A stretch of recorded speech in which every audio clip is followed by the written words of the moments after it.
ಎಲ್ರಿಗೂ ನಮಸ್ಕಾರ. ಇಂದಿನ ವಿಡಿಯೋಗೆ ತಮ್ಮೆಲ್ಲರಿಗೂ ಆತ್ಮೀಯವಾದ ಸ್ವಾಗತವನ್ನು ಕೋರ್ತಾ CBSE ವೆಬ್ಸೈಟಲ್ಲಿ ರಿಲೀಸ್ ಆಗಿರುವಂತಹ CTET ಎಕ್ಸಾಮ್ ರಿಲೇಟೆಡ್ ಆದಂತಹ ಒಂದಿಷ್ಟು ಇಂಪಾರ್ಟೆಂಟ್ ಇನ್ಫಾರ್ಮೇಷನನ್ನು ನಾನು ಈ ವಿಡಿಯೋದಲ್ಲಿ ತಿಳಿಸ್ಕೊಡ್ತಾ ಇದ್ದೀನಿ. ನಿಮ್ಮೆಲ್ಲರಿಗೂ ಗೊತ್ತಿರೋ ಹಾಗೆ ಸೆಪ್ಟೆಂಬರಲ್ಲಿ ಮತ್ತೆ CTETಗೆ ಕಾಲ್ ಫಾರ್ ಮಾಡಿದ್ದಾರೆ. ಅದಕ್ಕಾಗಿ ಅರ್ಜಿಗಳು 11/5/2026 ಅಂದರೆ ನಿನ್ನೆಯಿಂದ ಸ್ಟಾರ್ಟ್ ಆಗಿದೆ.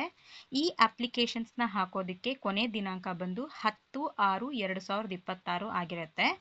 ಎಕ್ಸಾಮ್ ಬಂದು 6ನೇ ತಾರೀಕು 9/2026 ನಡೆಯುತ್ತೆ ಅಂತ ಹೇಳಿದ್ದಾರೆ. ಬೆಳಗ್ಗೆ ಪೇಪರ್ 2 ಹಾಗೂ ಮಧ್ಯಾಹ್ನ ಪೇಪರ್ 1 ನಡೆಯುತ್ತೆ. ಬೆಳಗ್ಗೆ ನಡೆಯುವಂತಹ ಪೇಪರ್ನ ಟೈಮಿಂಗ್ಸ್ ಬಂದು 9:30 12 ಗಂಟೆ ಹಾಗೂ ಮಧ್ಯಾಹ್ನ ನಡೆಯುವಂತಹ ಪೇಪರ್ 1ನ ಟೈಮಿಂಗ್ಸ್ ಬಂದು 2:30 5 ಗಂಟೆ. ಇನ್ ಕೇಸ್ ಅಪ್ಲಿಕೇಶನ್ಸ್ ನಂಬರ್ ಜಾಸ್ತಿ ಆದರೆ, ಎಕ್ಸಾಮ್ ಬರೆಯುವವರ ಸಂಖ್ಯೆ ಹೆಚ್ಚಾದರೆ ಈ ಎಕ್ಸಾಮ್ನ ಅವರು 2 ದಿನ ಮಾಡಲಿದ್ದಾರೆ.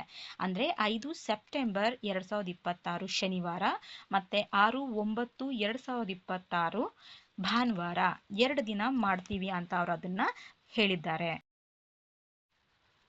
ಇನ್ನು ಫೀಸ್ ಸ್ಟ್ರಕ್ಚರ್ ನೋಡೋದಾದರೆ, ಜನರಲ್ ಕ್ಯಾಟಗರಿ ಅಥವಾ OBC ಕ್ಯಾಟಗರಿಯವರು ಪೇಪರ್ 1 ಅಥವಾ ಬರೀ ಪೇಪರ್ 2ನ ಬರಿತೀನಿ ಅಂತ ಹೇಳಿದ್ರೆ 1000 ರೂಪಾಯಿ ಆಗುತ್ತೆ. 2 ಪೇಪರ್ನ ಬರಿತೀನಿ ಅಂತ ಹೇಳಿದ್ರೆ 1200 ರೂಪಾಯಿ ಚಾರ್ಜಸ್ ಆಗುತ್ತೆ. SC ST ಅಥವಾ ಡಿಫ್ರೆಂಟ್ ಏಬಲ್ಡ್ ಪರ್ಸನ್ ಇದ್ದರೆ ಅವರು ಬರೀ ಪೇಪರ್ 1 ಅಥವಾ 2ನ ಮಾತ್ರ ಬರಿತೀನಿ ಅಂತ ಹೇಳೋದಾದರೆ 500 ರೂಪಾಯಿ ಚಾರ್ಜಸ್ ಆಗುತ್ತೆ. ಬೋತ್ 2 ಪೇಪರ್ನ ಬರಿತೀನಿ ಅಂತ ಹೇಳಿದ್ರೆ 600 ರೂಪಾಯಿ ಚಾರ್ಜಸ್ ಆಗುತ್ತೆ. ಇದಕ್ಕೆ ಮೋಡ್ ಆಫ್ ಪೇಮೆಂಟ್ ಬಂದು ಆನ್ಲೈನ್ ಆಗಿರುತ್ತೆ. ಇದನ್ನು ನೀವು ಡೆಬಿಟ್ ಕಾರ್ಡ್, ಕ್ರೆಡಿಟ್ ಕಾರ್ಡ್ ಅಥವಾ ನೆಟ್ ಬ್ಯಾಂಕಿಂಗ್ ಮೂಲಕ pay ಮಾಡಬೇಕಾಗಿರುತ್ತೆ.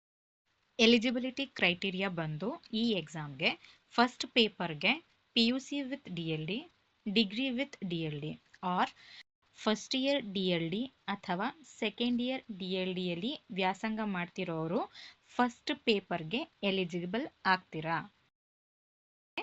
Second paper degree with DLD, degree with BEd or first year ಅಥವಾ ಸೆಕೆಂಡ್ ಇಯರ್ BEd ಅಲ್ಲಿ ವ್ಯಾಸಂಗ ಮಾಡ್ತಿರೋರು ಸಹ ಈ ಎಕ್ಸಾಮ್ನ ಬರೆಯೋದಕ್ಕೆ ಎಲಿಜಿಬಲ್ ಆಗ್ತೀರಾ.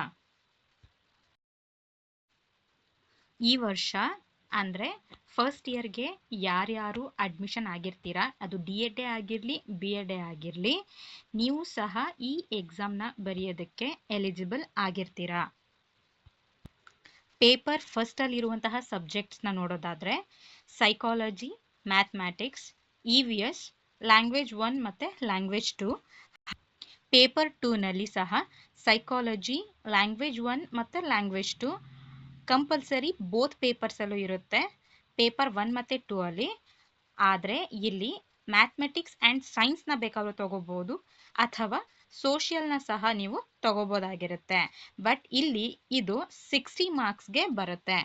ಟೋಟಲ್ 2 ಪೇಪರ್ ಸಹ ಬಂದು ಆ ಫಸ್ಟ್ ಪೇಪರು 150 ಮಾರ್ಕ್ಸ್ಗಿರುತ್ತೆ, ಹಾಗೆ ಸೆಕೆಂಡ್ ಪೇಪರು ಸಹ 150 ಮಾರ್ಕ್ಸ್ಗೆ ಇರುತ್ತೆ. ಮುಂದಿನ ವಿಡಿಯೋದಲ್ಲಿ ನಾನು CTET ಎಕ್ಸಾಮ್ ರಿಲೇಟೆಡ್ ಸಿಲೆಬಸ್, ಯಾವ ಥರ ಓದಬೇಕು, ಯಾವ ಟಾಪಿಕ್ಸ್ನ ಕವರ್ ಮಾಡಬೇಕು ಮತ್ತು ಹಾರ್ಡ್ ವರ್ಕ್ ಇರಬೇಕು, ಅದ್ರ ಜೊತೆ ಸ್ಮಾರ್ಟ್ ವರ್ಕ್ ಇದ್ದರೆ ಓದೋದು ಸುಲಭ ಆಗುತ್ತೆ. ಎಷ್ಟು ಶ್ರಮಪಟ್ಟು ಓದ್ತಿದ್ದೀರೋ ಅದನ್ನು ಯಾವ ರೀತಿಯಲ್ಲಿ ಓದಿದ್ರೆ ಈ ಟಾಪಿಕ್ಸ್ನ ನಾವು ಕವರ್ ಮಾಡ್ಬೋದು ಅನ್ನೋ ಒಂದು ಐಡಿಯಾ ನಿಮಗೆ ಗೊತ್ತಾಗುತ್ತೆ.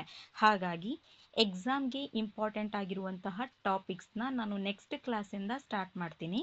ಹಾಗೂ ಸಿಲೆಬಸ್ಸಲ್ಲಿ ಯಾವುದೇ ಚೇಂಜ್ ಇಲ್ದಿರೋ ಕಾರಣ ಓಲ್ಡ್ NCERT ಸಿಲೆಬಸ್ಸಲ್ಲಿರುವಂತಹ ಇಂಪಾರ್ಟೆಂಟ್ ಟಾಪಿಕ್ಸ್ಗಳು ಯಾವುದು ಅದರ ಬಗ್ಗೆ ನಾನು ಮುಂದಿನ ಕ್ಲಾಸಲ್ಲಿ ನಂತರದ ದಿನಗಳಲ್ಲಿ ಖಂಡಿತ ತಿಳಿಸ್ಕೊಡ್ತೇನೆ. ಧನ್ಯವಾದಗಳು.